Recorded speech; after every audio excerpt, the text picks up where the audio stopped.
alert. Oh, Hi.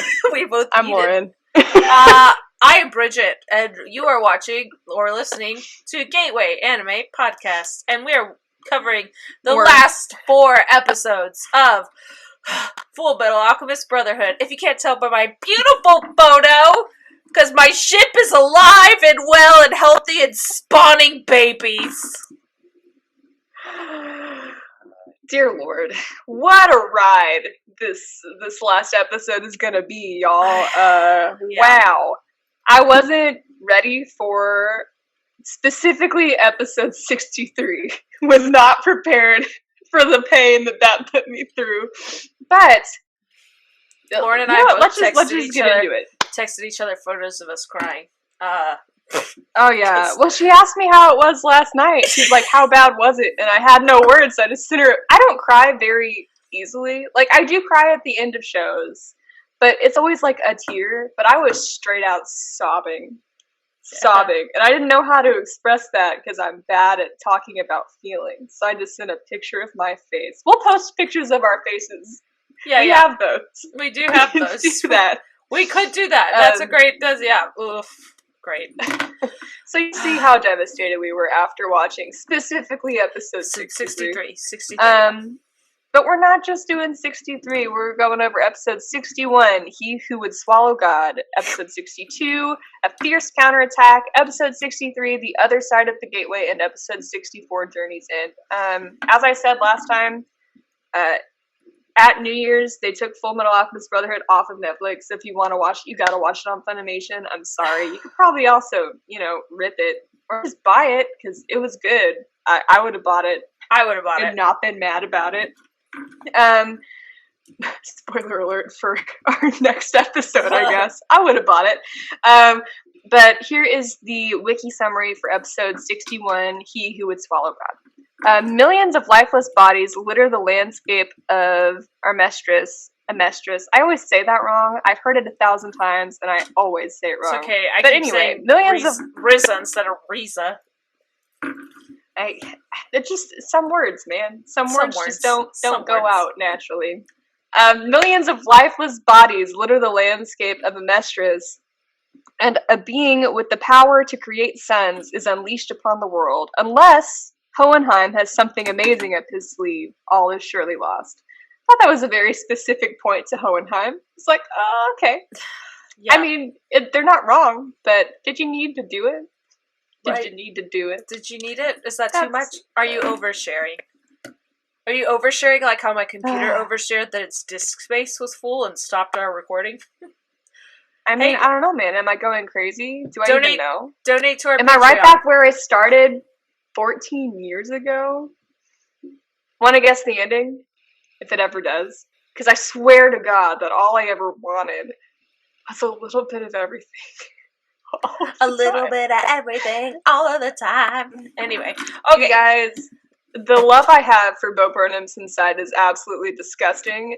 It is the only thing in this world besides my husband that I love more than anime, so I'm so sorry. I also got that on vinyl for Christmas, and I've been listening to nothing but that for days. So, anyway, yeah, overshare. Let's go. Woo! Here we go. Okay. My first bullet point. Whoa, no opening credits. A cold open. And we start with the flashback of Baby Ed and Al learning alchemy. And I was like, why? Why you do this to me? Why you do this to me right now? They want it to hurt. Oh my God. Well, they keep doing it. My next bullet point is, father acquired God. And is now young and buff. Oh yeah, I love that it was acquired. It made me think of I kept looking up to the corner of my screen looking for a trophy that I won in a game. Yeah, you have acquired God. So I'm like, okay. Weird level up. All right. And he looks more like Ed now instead of Hope because he's young. Yeah. And everyone is turned into a philosopher's stone, kind of. Yeah, and they have no alchemy again. Cool, thanks. That's fun. So cool, thanks. We love it. Basically, Buff Father. That's what I call him from now on. Daddy Father. I almost did it, but I was like, no, he made me mad. So he's Buff Father. Befather with 3 F's. Befather. Okay. Befather has all the power of the sun and could create one in the palm of his hand. And then I was Too like, bad Sloth isn't here. They could say, what a befather. the power of the sun in the palm of my hand. Thank you, Spider-Man 2. Love you. Alfred Molina. I didn't even think about that. I hate myself. Power I just watched of the Spider-Man. sun. I don't know. In the palm of my hand. I always think Sam Raimi Spider-Man quotes, so, you know, I'm something of a scientist myself. I watched that movie so many times that I broke it. Me too! Anyway. My brother and I did that. We owned like 3 copies of Spider-Man 2. One, the disc is missing. One, we know the disc is too scratched to watch. And the other one is the only good one. Why we won't throw any of them away? I don't know. And all of them say like movie gallery on them because we bought them when movie gallery was closing. Well, if you're gonna buy 3 copies of anything, buy it at a closing. Like, yeah, don't spend the money on it. Jeez. R.I.P. movie gallery. And Blockbuster. And Blockbuster. Hollywood Studios. Hollywood Video. Yeah, all those that I spent a lot of time in. And Hastings. Now that we're saying it. Oh, Hastings. You did Half Price Books. Half Price Books too. I was a member. Borders. Hey, Borders. I loved you too. Borders. I just got the membership card for Borders, like, so did I! Closed down. I was so mad. I opened one in South Park Meadows in Austin, and I was like, yeah. I put it on my keychain. I was learning how to drive. Borders closed. So and I was like, what? Same! Literally the same! So sad. So sad. The best part is, anyway. I was a senior in high school when that happened because I didn't learn how to drive until 2 months before I graduated because I hated driving so much. I had literally just gotten my car and I was starting to drive. I was like, I'm gonna go to Borders all the time now. I can drive myself there. I can buy whatever books I want. I'm working at a movie theater. I got mega money to spend on books. No, I didn't. Number one, I didn't have mega money at all because it was a minimum wage job. And that's not money. That's bad. Yeah. Hey, let's rage. Let's rage. Let's rage. Wage. Let's rage because they won't raise the minimum wage. Yeah. Ooh, all right. T-shirts. Yeah. Put Ed on the front of it. It's his style. With skulls. Yeah. Okay. We're back in. Lauren, reel it back in. Sorry, y'all. All right. That was me reeling you back.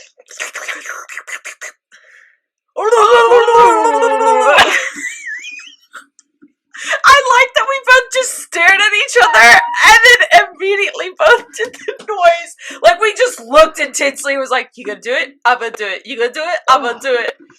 Bridget, right. I know I haven't seen you in person for a while, but we spend way too much time together. I haven't seen you since a year ago. Since like November. Yeah, since but we spend all the time. Yeah. Oh, it was Thanksgiving. Too much time. Yeah. Here we go. I'll see you on the 22nd at Crystal's birthday.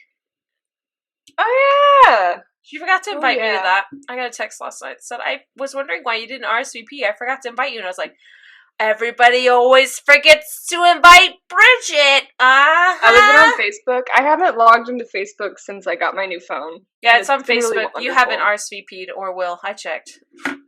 Well, I'm going, but she texted me, so I just haven't been on Facebook.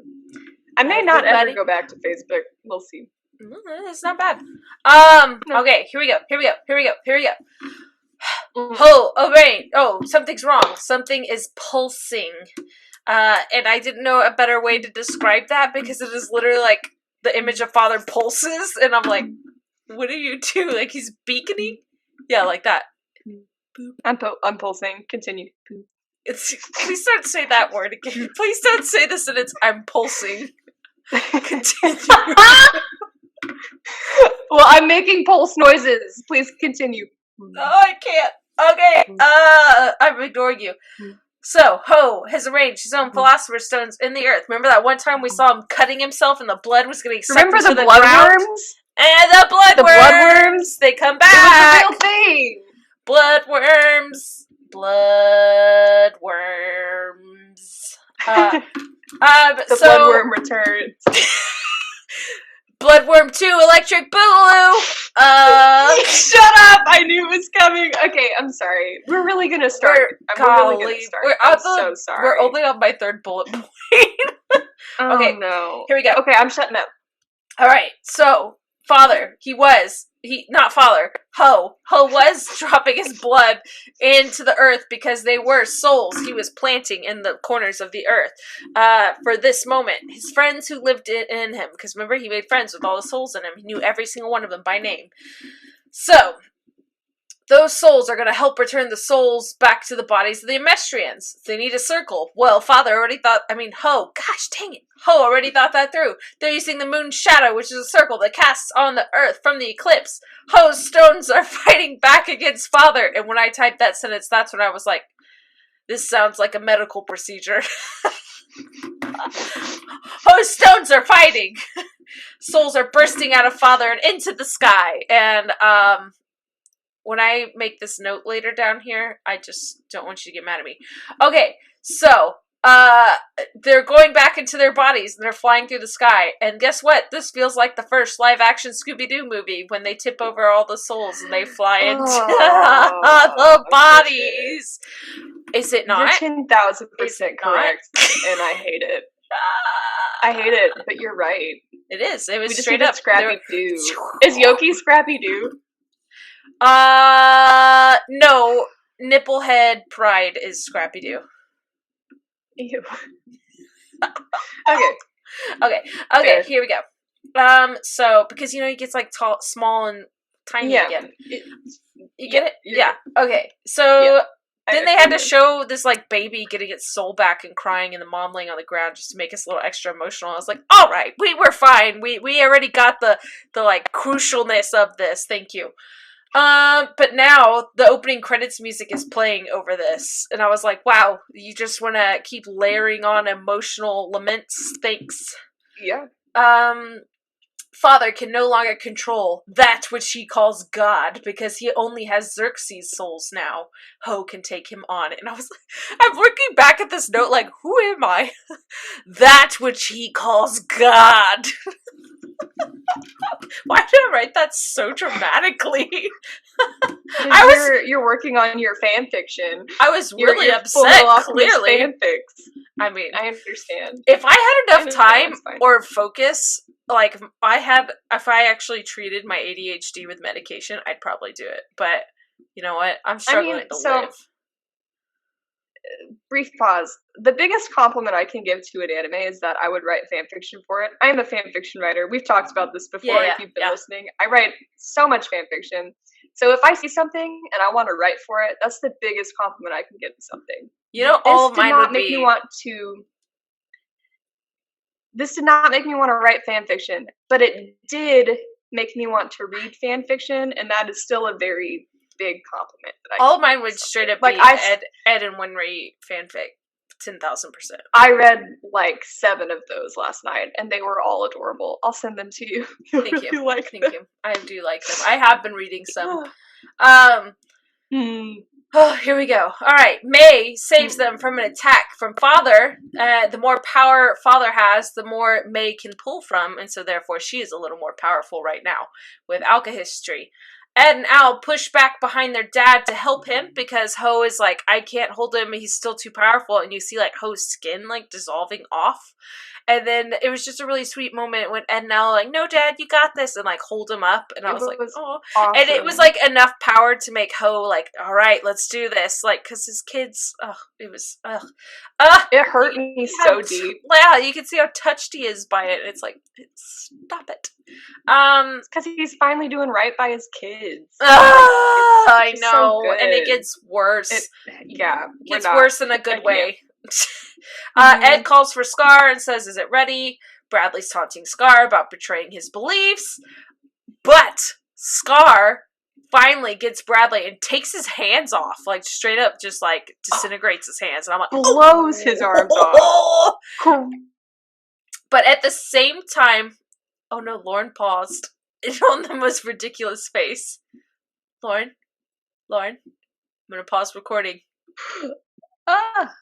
Sorry, we had a little technical glitch there. Both Lauren and I froze to each other and made ridiculous faces. It's real cute. So, Scar finally gets Bradley and blows his hands off, but at the exact same time, this is the most ridiculous injury. Bradley stabs Scar with the knife in his stomach, but only using his teeth holding the knife. And I was like, what? Like, let the man die the way the man wants to die. Ridiculous. Okay? It was so then good. It's anime. Lan Fan comes to kill Bradley and asks, are there any last words? And he's like, I got nothing. And I was like, trash. And then Lan Fan's like, not even for your wife? And Bradley says he has nothing to say about love and guilt and that his wife understands. He has no more words that need to pass between them now.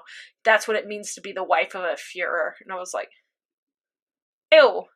In Ew. In the sub, he says the wife of a king. And I like that better. I think it's more poetic because that's just his stupid name. Stupid name. What a stupid name. So as this is happening, Bradley's like aging right before our eyes because, you know, he had like lived forever, but he slowly was aging. So now he's rapidly aging. Lan Fan grabs the Philosopher's Stone from Bradley, and Scar asks her to take him over to the center of the circle, and she goes, the circle's broken. He's like, no, I just need to be in the center, though. Scar talks to his brother's memory and says he carries positive streams and negative streams from the life he's lived. He can't wait to see where this goes. And then all of a sudden activates and creates an alkahisty circle around the city. And guess what? It's a reverse one. And I love this part right here because they give Scar's brother a little title card with him. Mm-hmm. It was dope. It was good. So this isn't like necessarily alchemy. It's the flow of the ground. Well, alchemy is the flow of the ground. Country's alchemy is through tectonic energy, but there is an inhibiting component between those two things. It was Father's mini Philosopher's Stone things. The alchemist in the ground. I just said that part. It's the giant Philosopher's Stone from Father that inhibited their alchemy. So that's why he could control like when Ed and Al could do alchemy or not. And so his brother's research was correcting the corrupted alchemy of the country.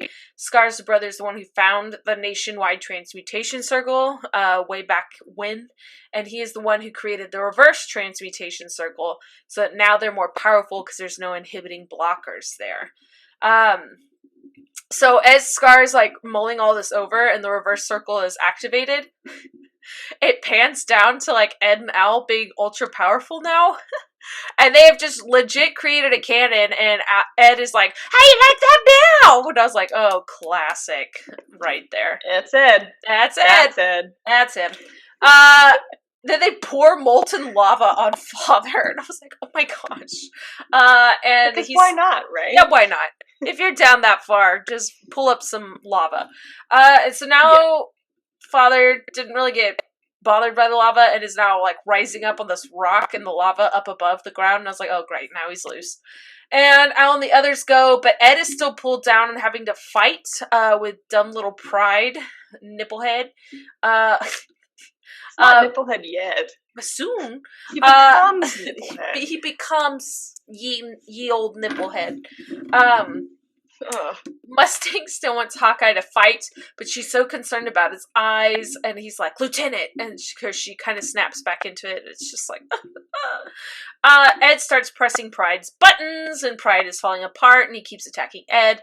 Pride then tries to snatch Ed's body because his like vessel is falling apart. But in the most insane twist of events that I never guessed, that my jaw dropped, which is like, I've said that every episode now, but Kimberly stops him. And if you remember, Pride ate Kimberly. And so Kimberly is now like unified himself as a soul inside of Pride because he's that powerful, and is like, nah, dog, it ain't gonna happen because I was here to watch who wins the fight, and you're a coward. It wasn't that he was powerful. It's just that he was so deranged that the deranged souls inside of Pride didn't bother him, so he was able to keep his personality, which is absolutely... As soon as Kimberly's head popped up, I was just like, what? It was bonkers. I mean, I knew he would be coming back, but I'd forgotten about him by this I didn't know he was coming back. I thought he was a goner. Like, I knew they wouldn't just eat him for nothing. I thought they just ate him for like his power to show that Kimberly was just on the wrong side. Like, I legit was incredibly shocked. Yeah. So Oh my gosh, I'm so sorry. Okay, so Kimberly says he destroyed his honor. Pride destroyed his honor as a homunculus because he was trying to escape into Ed's body. And then you hear Pride yell, "He'll kill me," talking about Ed. And then Kimberly knew everything. He was just a bad guy, but he knew everything about everyone. Because he said, if you think that, you still don't understand Edward Elric, because he knew Ed's not going to kill you. Ed doesn't want any more death. He wants you, your power's gone. So Ed turns himself into a Philosopher's Stone and forces himself into Pride, grabs him, and turns him back into his original form. A little baby fetus thing. And it even has like a little wee-wee. If you noticed that, it was very odd for that drawing to have a little wee-wee. It's a little baby. It's got a little wee. Everyone's got a little wee. And so Ed goes, when this is all over, I'm going to have to apologize to Mrs. Bradley. And I just remember, what a creepy little thing. And he has a little nipple on his head now. I don't know what that is. Yeah. I don't know why that's there. It's just a thing. It's just there. Let it... It just is. Well, he destroyed his Philosopher's Stone, so... What... Is that where his stone was? I don't know. It looks like a little nipple. I don't know. For now, it's just a nipple because he's a little nipple, you know? Yeah, and we now refer to Pride as little nipple head. So, that's when this episode ends. So, after credits, everyone's fighting Father. Yeah, that's like the summary of the next few episodes. The final battle has arrived. Hawkeye is Mustang's eyes, which I love. And then the ominous quote. If one wishes to obtain something of equal value must be given. I really didn't like that they gave us the equivalent exchange quote as our ominous quote, and then the clips they were playing while he was saying that is everyone yelling like something bad is happening. Okay. Do you want some fun facts? Please. Do you want some fun facts? Alright. So the content from this episode came from chapters 104, The Center of the World, chapter 105, On God's Throne, and chapter 106, The Abyss of Pride. So they actually skipped several battle scenes from the manga in this episode and went straight to Ho's counterattack. Also, in keeping with that, Ed and Pride's fight was much more martial artsy, back and forward, and about them both having to learn how to fight because they're small and they're the underdogs, and like they cut all of that from the anime. I'm assuming for time's sake or because they only had a certain amount of episodes. Maybe, yeah. It does feel like we kind of wrapped that up pretty quickly. I'm just going to say this now because you're going to be mad at me about it anyway. My big critique with this show is that the fight scenes are very lackluster. For something that has so much tension and emphasis, this final fight with Father, I felt could have been much bigger. I don't disagree with you there. I did make that thought of like, he's the big bad, and we're just punching him and kicking him. And I'm glad, obviously, that it turns out the way it does. It is what it is, but it's like, I feel like there needed to be more. Yeah.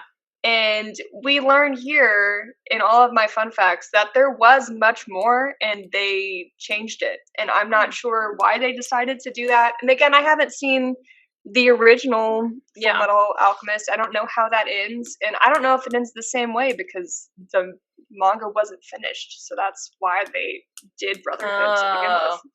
So who knows? It might have pulled the Game of Thrones. Ugh. Yeah. And then my last fun fact for this episode is in the manga, when Ed breaks off pieces of Pride's face, he obliterates his right eye, and they had it lowered in the anime so his eye would stay intact because they thought it was too disturbing since Salim is a child. So I think we would have been okay. Those are all my if fun facts.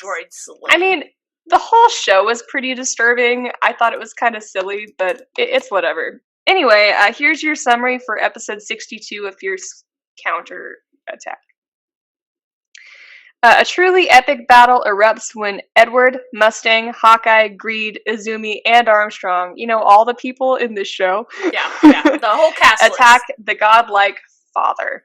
The odds are against the forces of good until one brave boy makes a shocking sacrifice. Dear Lord, when I tell you I sobbed like Brave a boy. bad word in this freaking... I sobbed like a brave boy. You sobbed like a brave boy. Episode. Yes, you did, boy. And it was really hard. It was really hard.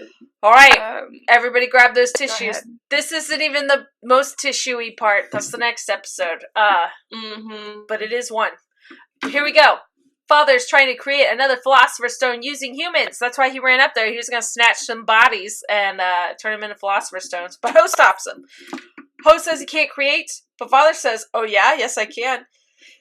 And starts creating humans out of him. And they're the souls of Xerxes. Like, Ho recognizes the king of Xerxes himself, like, pouring out of there. And I was like, bruh, what a cold move. Crazy. I know. And then I say, oh no, because a baby grabs Izumi's feet. And I was like, he's doing this. Everyone's surrounding Al and saying they want to have a body again. They have a body again. And I just wrote, no. Greed tells Olivier she can't fight because she's injured. That we pan back down of all the people stuck in the tunnel. She's injured and half of the Central Command Center has been blown up. They can't contact the North Gate because Father just like let out this ultra powerful blast and it like just destroyed all these people and obliterated half the like Central Gate. Greed says any ordinary human should leave now. Olivier is like, no, I'm fighting. I'm obviously not going to stay down here. And her brig soldiers say that she mustn't fight, and she's trained them to fight on without her. And so she looks at Alex, and she's like, Alex! I love this part. She entrusts him with the radio, and that he must win at any cost in her place. Because if you have powers, if you know alchemy, you are to go on and fight. And I was like, she trusts him.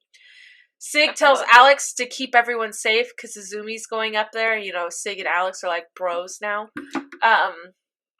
There's a sweet moment of everyone going to fight and save the world because you really don't know if they're coming back. And then Olivier walks over to Bradley's body. She remembers Buccaneer inflicting that mortal wound to him. And she said, like I always told you, Bradley, Briggs men are as tough as they come. And I was like... Yes, yeah. They are. And we're about to see it. So Mei Chang and Xiao Mei are injured and down, and half of Al's body is missing. Because right when Father releases that giant explosion, Al steps in front of Mei Chang and Xiao Mei, and he is just like, his armor is just shattered. It like, if he moves, he'll fall apart and die. Mm-hmm. It's charred, and he looks like he's unconscious, and then he's awake again, and Ed's arm is heavily damaged from the explosion. Izumi is hurt but alive, and she's only alive because Ho jumped in front of Izumi at the last second and saved her, so you can see Ho and, Alphonse from same cloth. And Ho has alchemy marks all over him.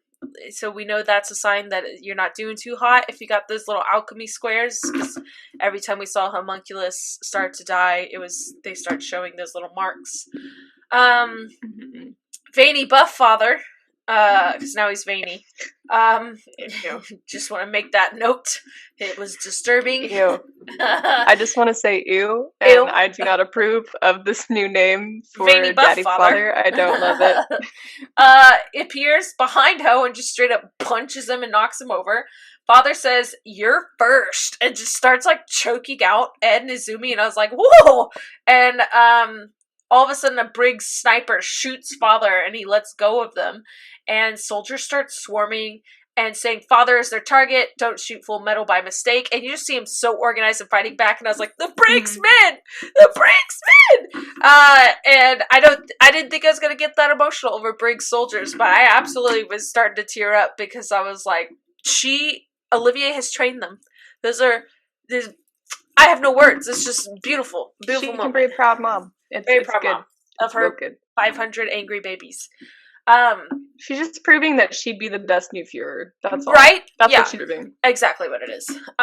So where they're shooting missiles and everything at Father, and nothing's even getting to him. He's basically got like this little force field around him. The men are ordered to take cover, and then all of a sudden fire sweeps across everywhere, and it's Mustang, and Hawkeye and Alex are there. And Hawkeye is telling him exactly where to aim. And he isn't used to this whole clapping transmutation thing, because he just learned, like, he doesn't need his gloves or anything. He can just, because he's seen the truth. He's gone through the portal. I don't like that Father's title card says "Our Father" when that popped up. I thought that was kind of weird. Yeah, it's weird. Okay, cool. I don't know why. There wasn't a fun fact about it. It just wasn't. It was just odd. It was like "Our Father," and I was like, we haven't called him that Who at art all. in heaven. Yeah, I know. It's like, do we say prayer? It was very odd. So now the Chimera and everyone are fighting Father. Greed is envious of Father's power, but Ling is questioning his wants. Lauren, are you ready? We'll get there. Ling just doing the most work. Yep. Next episode, we'll get there. And then Azumi creates a little cove so Mustang can do his fire attack without hurting anyone, so that I think more heat gets to him. Still does nothing to Father. And then I just realized that Father's voice in this, like, form is the narrator in credits guy voice for the dub. The one that leaves me all those ominous quotes. It's the same voice. Mm-hmm. And I was like, he's been talking to me this whole time! Had a big breakdown over that. Greed punches Father, and then Father starts trying to absorb Greed's Philosopher's Stone. Greed's like, I always was like a rebellious child, Dad, and then all of a sudden Greed's yelling in pain, and then just deadpans and goes, good acting, right? And I was like, and so the Greed says, nah, in order to take my stone, you had to drop your barrier, so I'm going to try and absorb your stone, and now everyone's going to attack you while your defenses are down. And I was like, what a smart, clever little man. Get it, Greed. Get it, Greedling. Get it. So, get it. But Father knocks everyone off, and Ed's arm is broken off, so that hope dies pretty quickly. Father starts to lose control. He can't keep the power in check anymore. There's an eye in his mouth. What? Power starts shooting out of him. And then Father starts yelling, I need a stone! Philosopher's Stone! And I was like, bruh, this dude is nutters. Like, he's like going crazy, He man. literally just starts running around randomly, like, I need a stone! And I'm like, oh! And so he looks at Ed, who is pinned to a block of concrete with only one arm, and that arm is pinned to the concrete with rebar. And I'm like, bruh. And so he can't run away, and Al sees that's happening, and he's like, no, brother! And I'm like, no, Al! And then Al can't run to him because he's falling apart. And Al's really close to Al's blood seal. And I was like, oh my gosh. Like, I don't know what's going to happen. And then Al says Ed was able to sacrifice his right arm. So then he looks at Mei Chang and says, the reverse should be possible. He asks Mei to help and that she is the only one who can do it. She creates the transmutation circles. Okay. Ed yells, what are you doing? And Al says, keep moving, brother. And then sacrifices himself. He is laying in a human transmutation circle, sacrifices himself so that Ed can have his body. He did a reverse transmutation circle. And basically Ed sacrificed for his arm so Al's soul could be tethered to the suit. He undoes, so Ed gets his arm back, and Al's soul goes back into the portal and tells his brother to keep moving. And I died a little bit. So Al's in the portal, and there's this beautiful moment before we move on. It's a beautiful moment because they don't tell you exactly what they're gonna do. They give you that little like, hey, if you do this, we should be able to use my soul to get his arm. Mm-hmm. And because he can't move, he's literally like, if he moves one more step, his blood seal's gonna crack, and then he's dead. He's useless. There's nothing. And it's a beautiful moment. You don't know if they're gonna do it because May's like, I can't do that. And then they show you Ed, and you hear like a little, Yep. And it's all of her kunai, and they're all there in the star shape, and he's just like, "Hell no!" And they scream, and it's beautiful. And it you was hear done Ho so well. scream, and everybody else, Yes. and Ed's looking And, you know, around and seeing them yelling at him.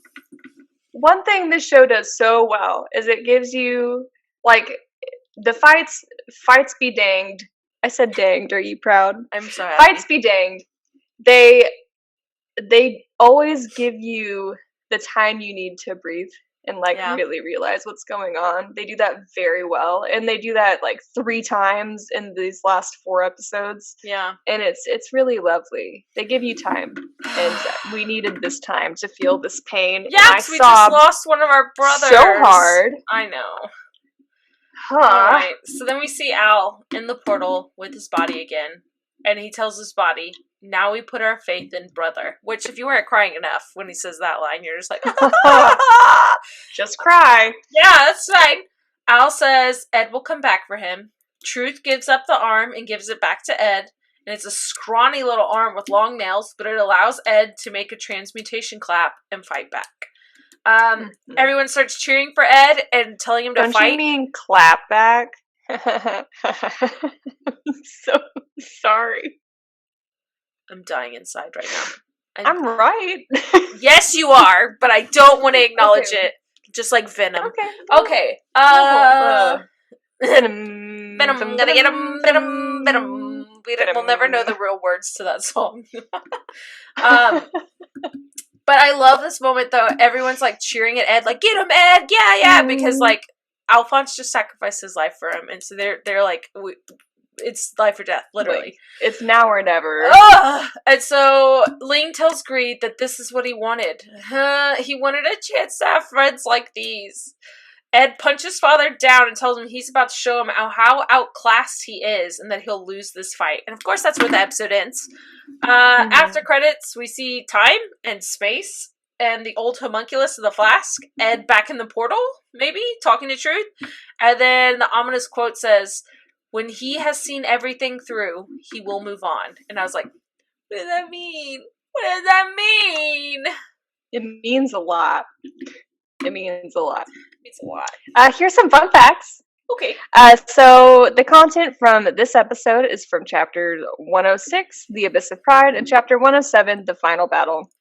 It's the final so battle. in the manga, they really leaned hard into the sense of foreboding in the Scar Bradley fight, and they really wanted it to seem like Scar died. Like, they just he got cut and limped over to the thing, made it work, and literally just fell over. And they're like, "All right, Scar's dead, whatever." And then they don't reveal what happens until much, much later. But yeah, so that's a thing that happened. And then, as I was saying, they really did all the fights dirty.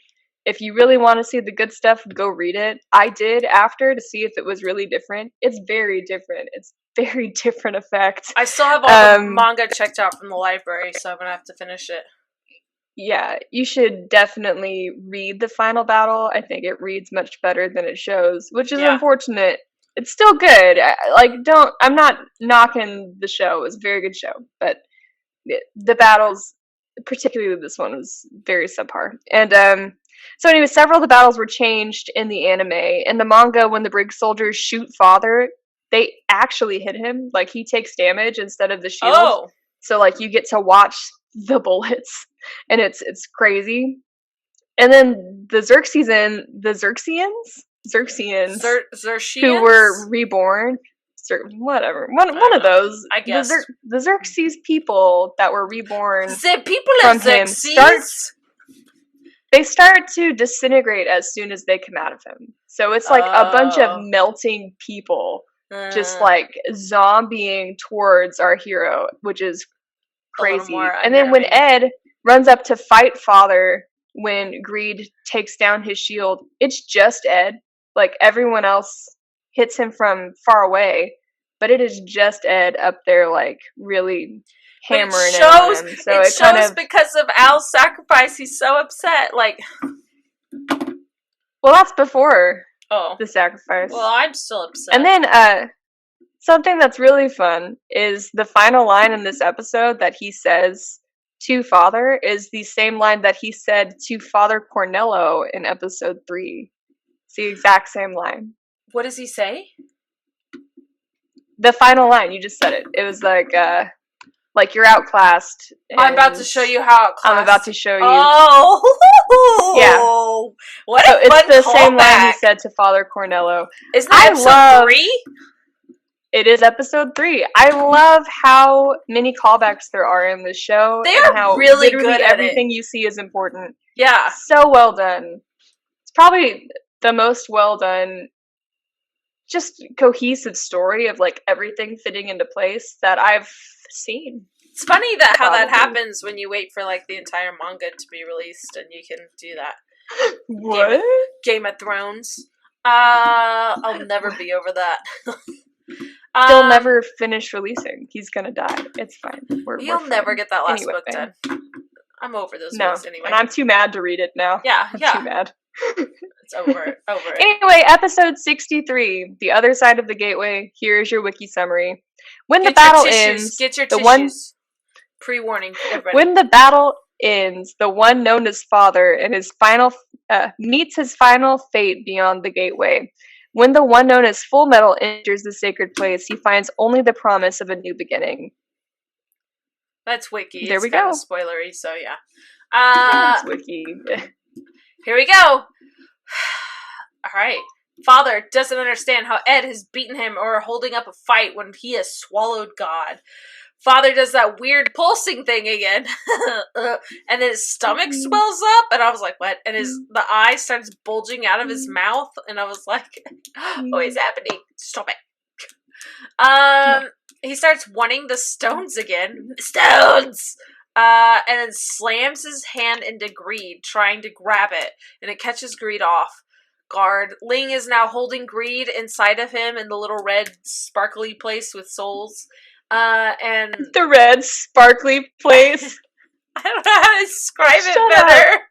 The little souls floating in his stone. He's inside of his stone, I think. Every time I say that, it's like a medical procedure inside his stone. Well, it's better than red sparkly place. It's his red Bridget. Sparkly place of emotion. Oh, okay. So Ling is literally holding on to Greed and not letting him go. Ling's body is falling apart, trying to hold on.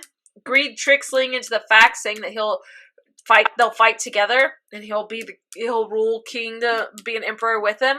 But it was a trick to make Ling let go. And Greed says his only lie was that one lie that he said he wouldn't lie. And that was his first and last lie. And Greed tells so Ling, sad. I know. And Greed tells Ling that Lanfan has a Philosopher's Stone, so he doesn't need him anymore. Greed has betrayed Father. This was the moment that my ship of Ling and Greed was officially born. And destroyed. When I tell you the disgusting amount of Greedling fanfiction I sorted through yesterday. Oh, Lord. It was so good. They're all so sad, Bridget. Oh, yeah. They're all so sad. Okay, I'm sorry. Greed has betrayed Father and is reversing the ultimate carbon shield on him and transformed his body into the most fragile carbon there is. And so he's like flaking away. And Father destroys Greed into nothing again. So now we see him like bite him off, and he's like floating and dissolving in the air. And Ling is heartbroken. His eyes are going like in and out and all sad. And Ed is sad too. Everybody's sad and yelling at him. They're held up. Yeah, and so then Greed's last words are, "I could do without that pitiful look right now, pissant." And that's like his little like pet name for him. And then all of Greed's memories start flashing through his mind, and Ed and Ling are flashing across his mind, and he glances over and they're both screaming and trying to grab for him. And he says, "They gave me everything I could want. Thank you and goodbye, my friends." And then Greed dies. And when I cried, I wasn't expecting to cry over him. Oh, I sobbed. Like, cried. Because, again, I love Greed. And he, like, even the original Greed, all he wanted was friends. Yeah. He went and he made friends. And it's so... It's just sad. It breaks my heart. It is so sad. It breaks my whole heart. It was a really sad death for, like, his great character development, and then it just, Greed deserved better, but he also got a really good death. He got a good redemption, and he got friends, and he understood what it meant to be loved. And yeah. So, gosh, Ed punches a hole in Father. Casual. Straight up, just a hole. Up, right after this emotional moment, he just like yeets a hole into him, and souls start bursting out of him again, and his stone is destroyed. Little hands start coming out of Father and grabbing him, and tells him, "Go back to nothing, you homunculus." And I was like, oh. The little homunculus, he calls him like the little homunculus. No, the little homunculus is in the portal. Oh, he's back into, like, looking like the one in the flask, a little round fuzzy thing. And Truth says that he was incapable to believe in himself. He never grew beyond his days in the flask, and that removing his desires wasn't power or perfection. And the little homunculus says, "Do you have a name?" And Truth says, "Who am I? I'm the one you might call me is Earth, or the universe, or truth, or God. I am one, or I am all, but I am you." So he goes, "And now I will bestow upon you the despair you deserve." So because of all of his ridiculously evil things, and that he couldn't understand humanity, Truth was like, "Yeah, I'm giving you the worst punishment now. So, bye." This despair is reserved to the boastful. So that's what he is. He boastful little thing. The little homunculus then gets trapped and dragged beyond the portal doors. Never to be seen again. Everyone is kneeling around Owl's body. Owl's poor armor body that's just destroyed. May is sobbing and apologizing, and Ed says it's not her fault because she feels so guilty because she's the one who performed that, but, Al asked her to. Al's choice. Yeah. Mm-hmm. And then Ed wants to use the Philosopher's Stone to bring him back, but he says he can't use the stone because he promised Al he wouldn't use the stone to bring him back because of all the souls that died to go into it. Ho says to use his life for the toll to bring Alphonse back since he is a living stone.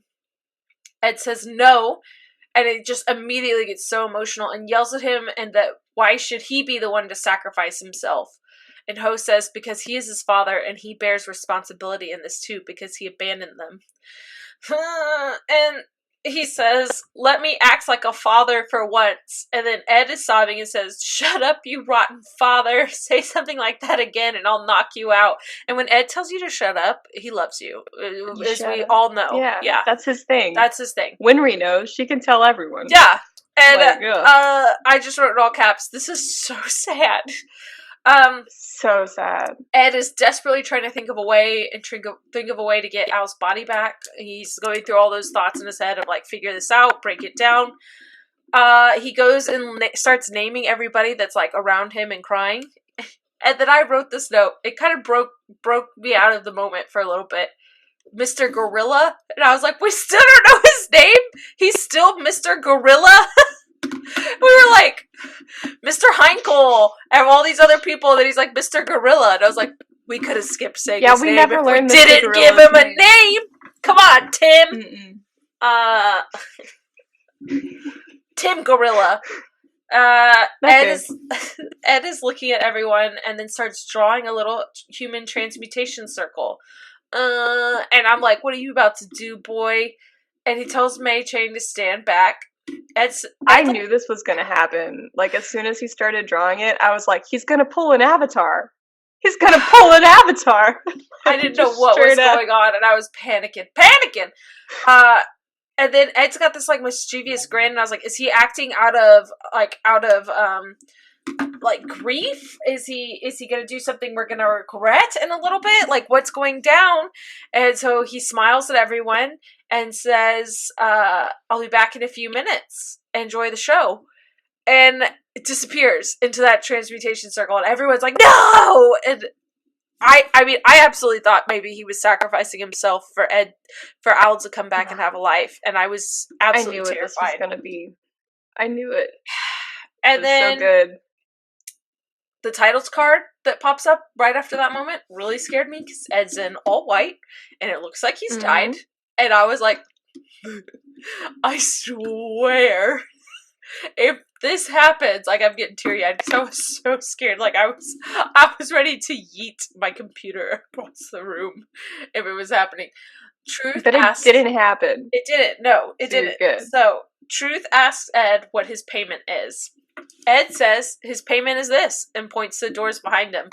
And he says it's his portal of truth. So he gets to make the decision. It's his personal portal of truth. So he gets to make the decision on how it's used. Because we noticed in the show, everybody's portal is different according to them. Mm-hmm.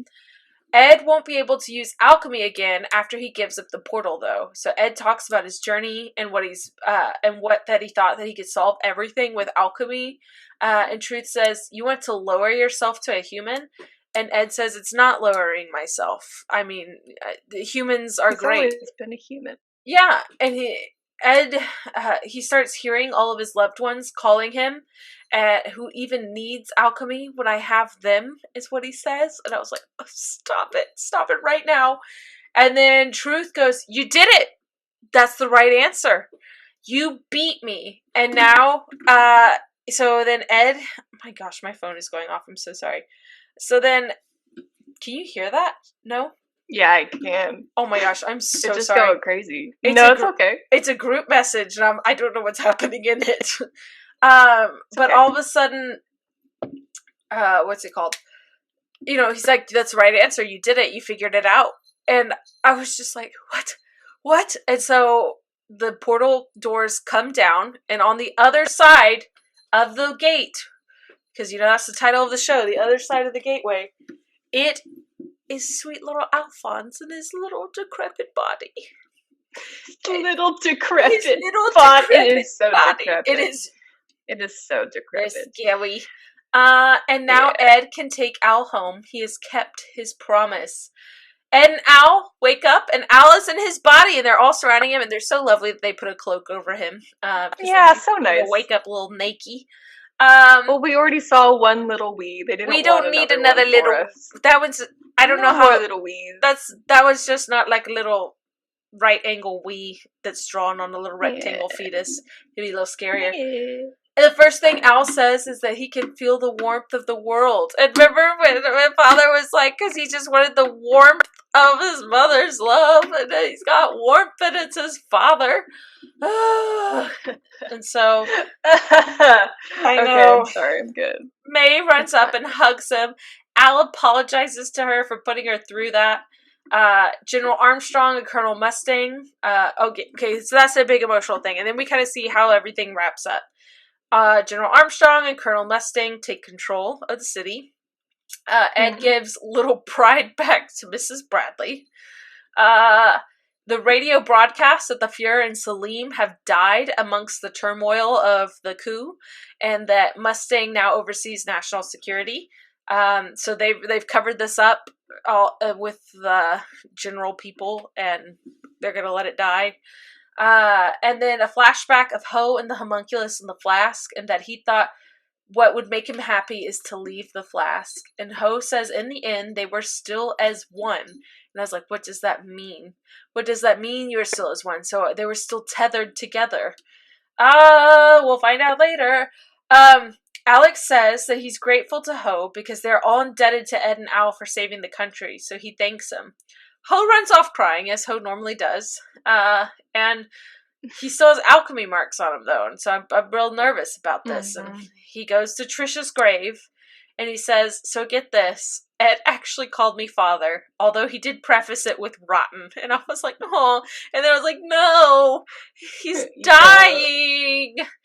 But he's going to die next to Trisha, his love, the one who gave him life. He could live forever, but he only had life with Trisha. And then Kaneko, runs up to find him, and she's so excited. She's like, Hohenheim, you're back. And then she sees that he has died. But And he she died goes, smiling. silly old fool, but at least you died with a smile on your face, my friend. See, in the sub, she calls him an idiot and says, you had to save your smile for now. Oh, that's so sad. I was not okay. I'm still not okay, clearly. It was so...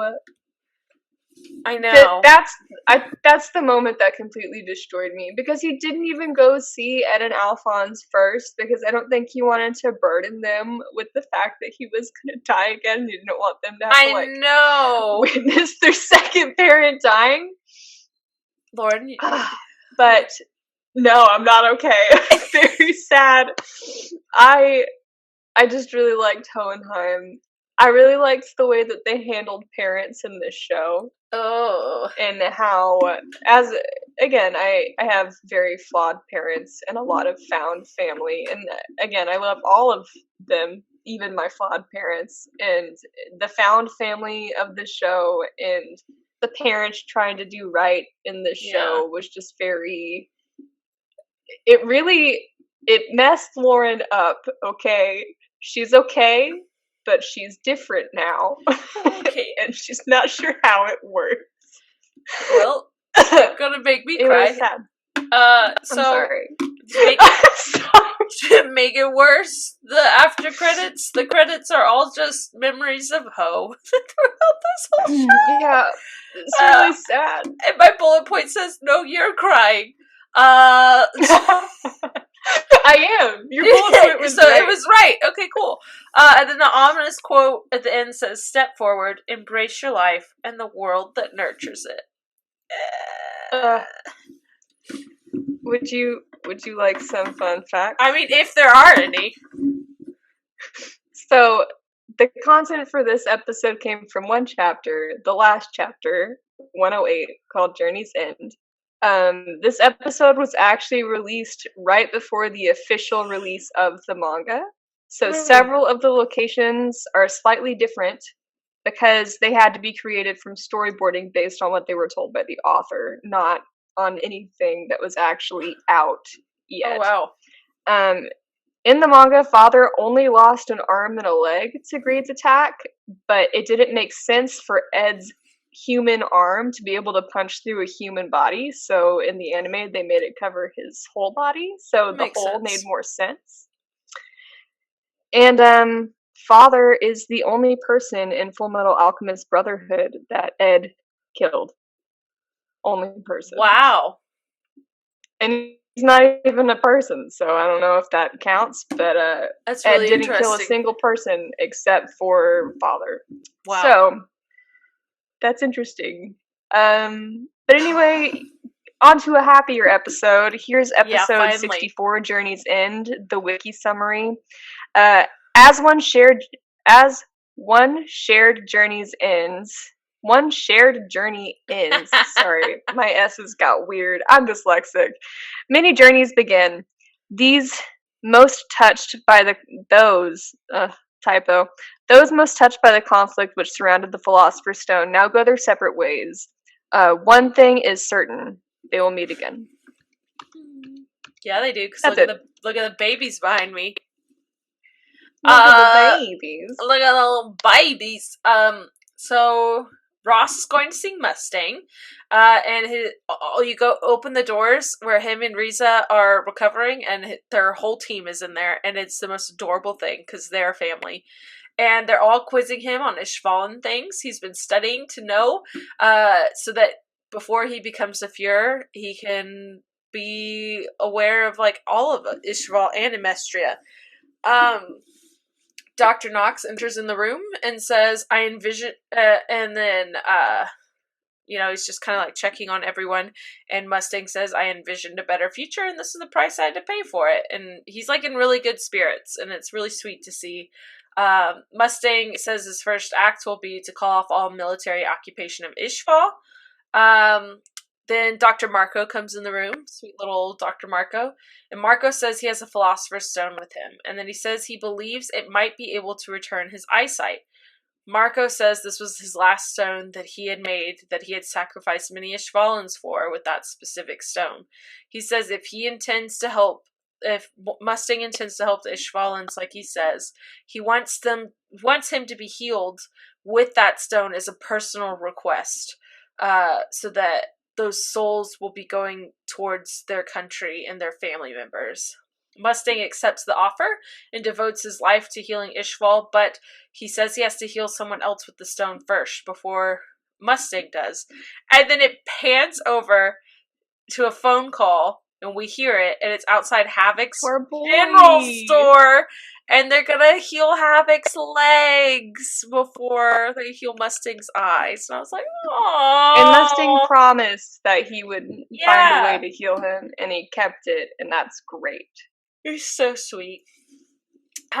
We see Scar. And actually, before we move on, Mustang isn't the Führer. Nope. Or becoming the Führer. I get to that at the end. It's at the end, yeah. Is it?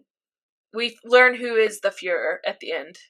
Oh no, but the reasoning is because he refuses to be the Führer until Ishval is rebuilt because of all the damage he's done there. That's okay. That's nice. It's a nice little note. We see Scar and Scar's healing in the Armstrong's mansion. Major Miles has been enlisted to help rebuild Ishval.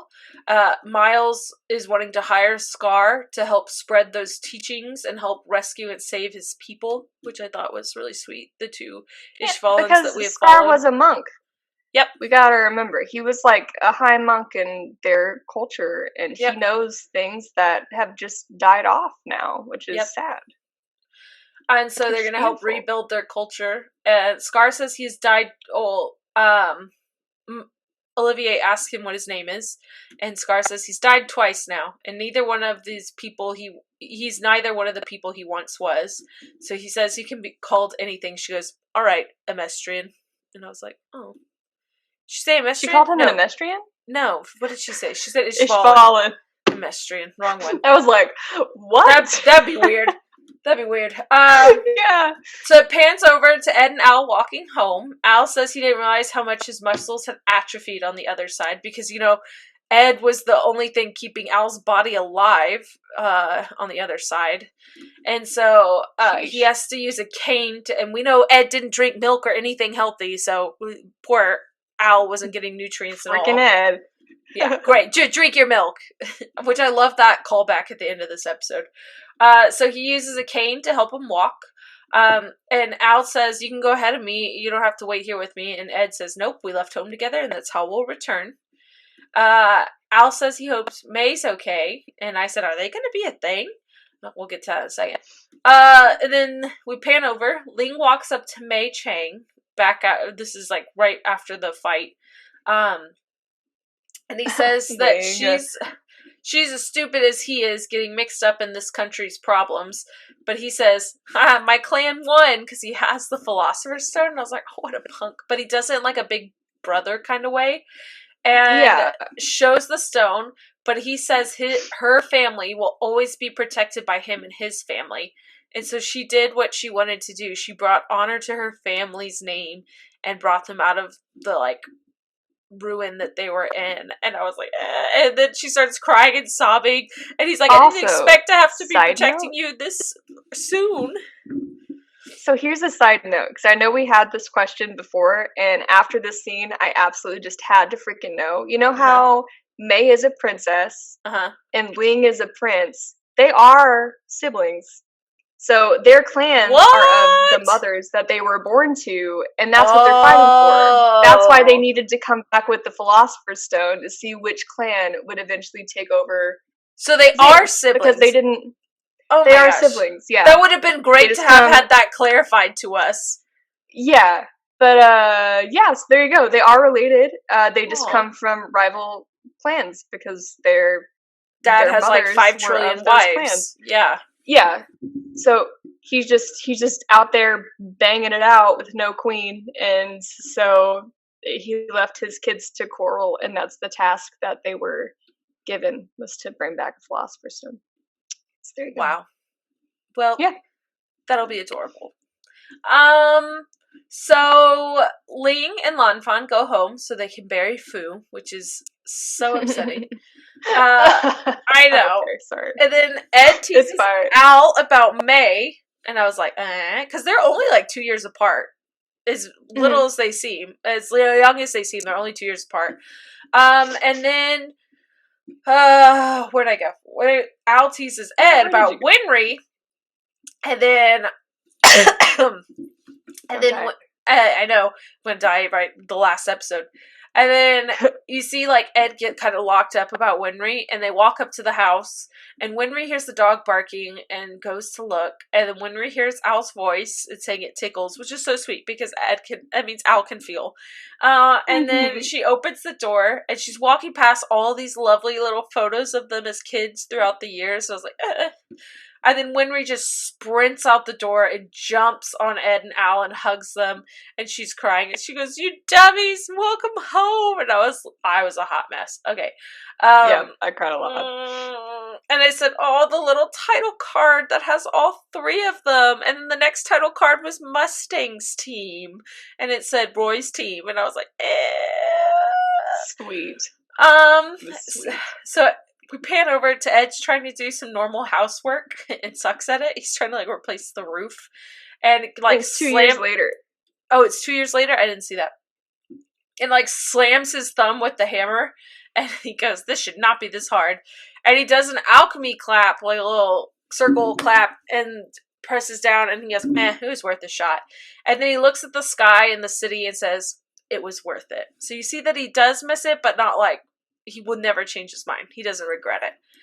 Ed's complaining about all the work he has to do for Winry and, like, being her slave. And then Al says, "But she's making tea to go with the pie." And he goes, "Oh, okay."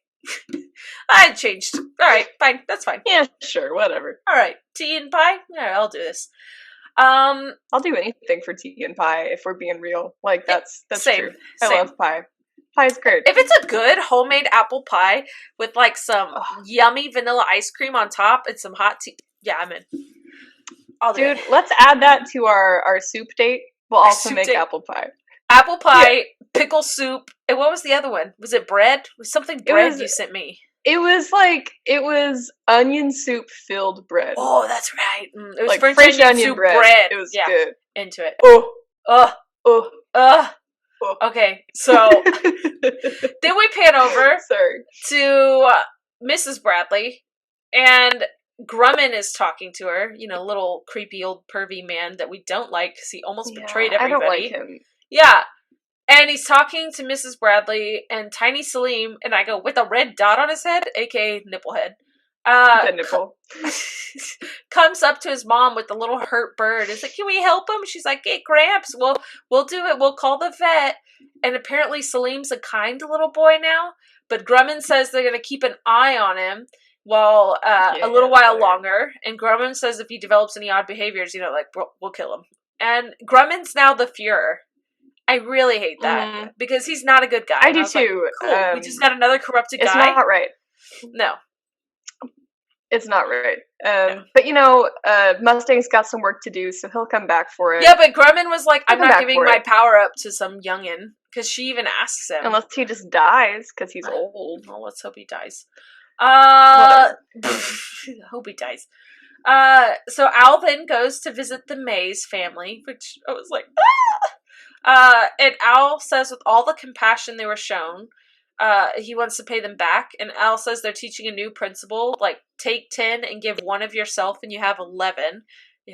This is too much math for me, but it's a new thing. Yeah, I was like, I don't understand, but all right. I was like, yeah, okay, cool.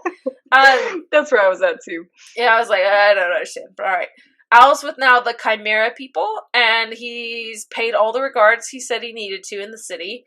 And then Al's going to Xing and going to learn everything about Alka history from May. And then we'll travel all across the east to learn about everyone and the cultures. The 2 Chimeras are traveling with him, so they can one day learn how to find a way to get their original bodies back, because they were taught by them to go and search for this on their own.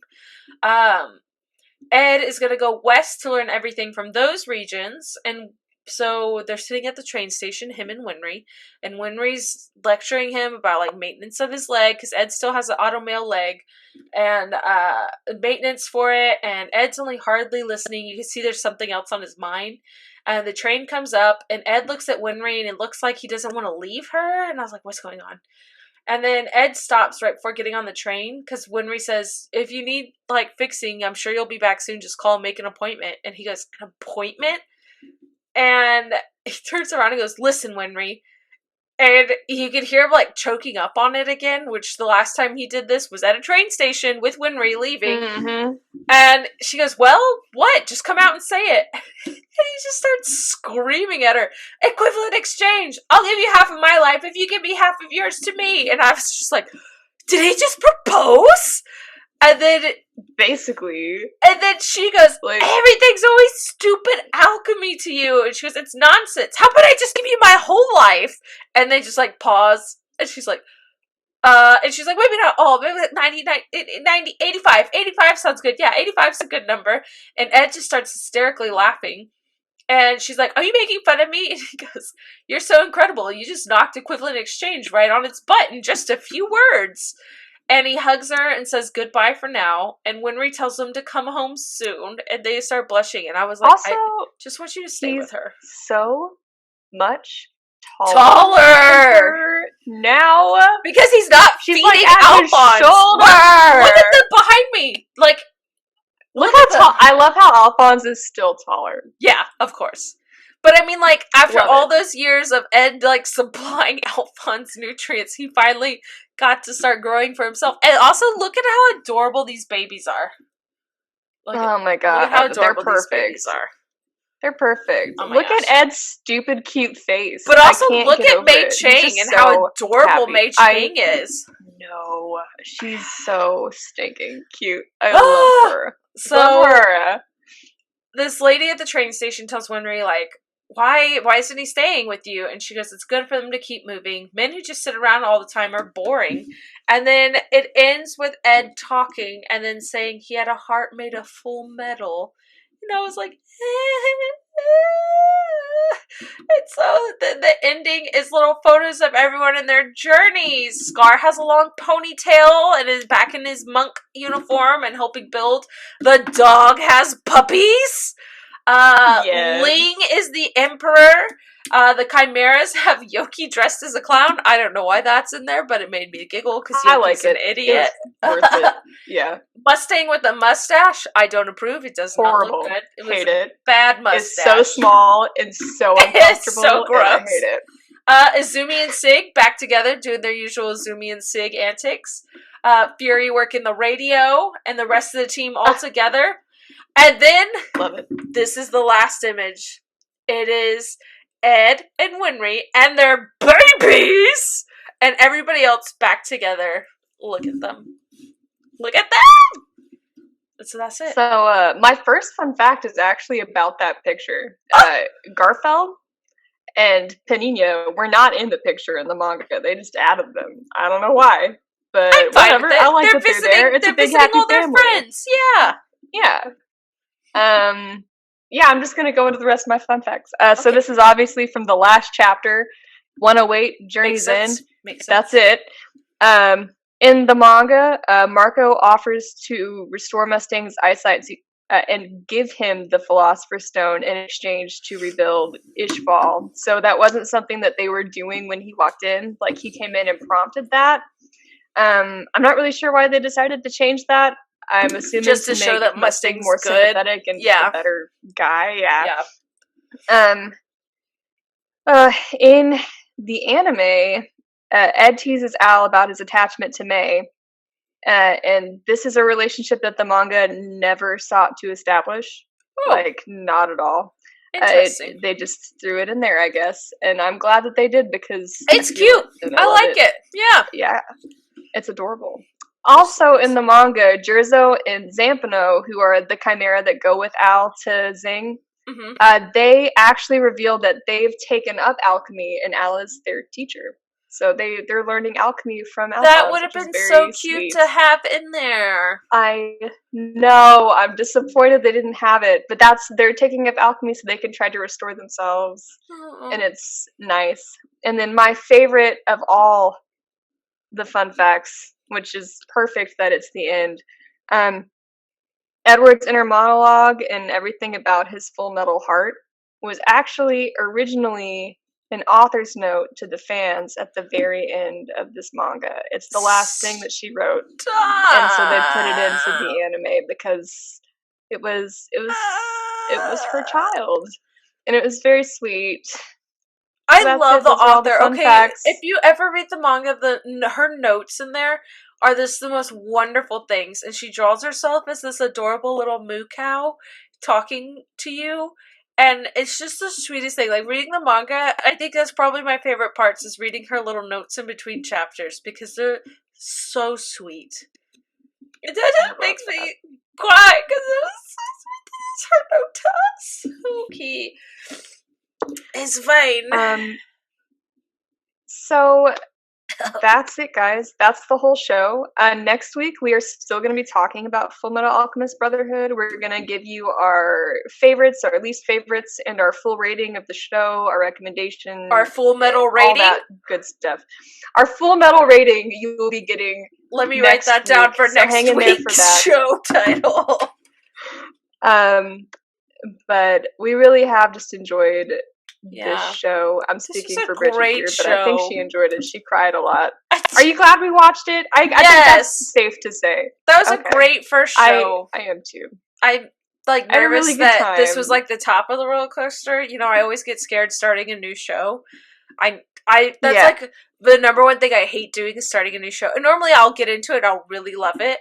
But starting a new show is terrifying. It's like when you finish a great book and you're like, I don't want to get on another ride. I want to stay on this ride. Yeah. Yeah. Oh, because I really like this one. Look at my little sweet babies.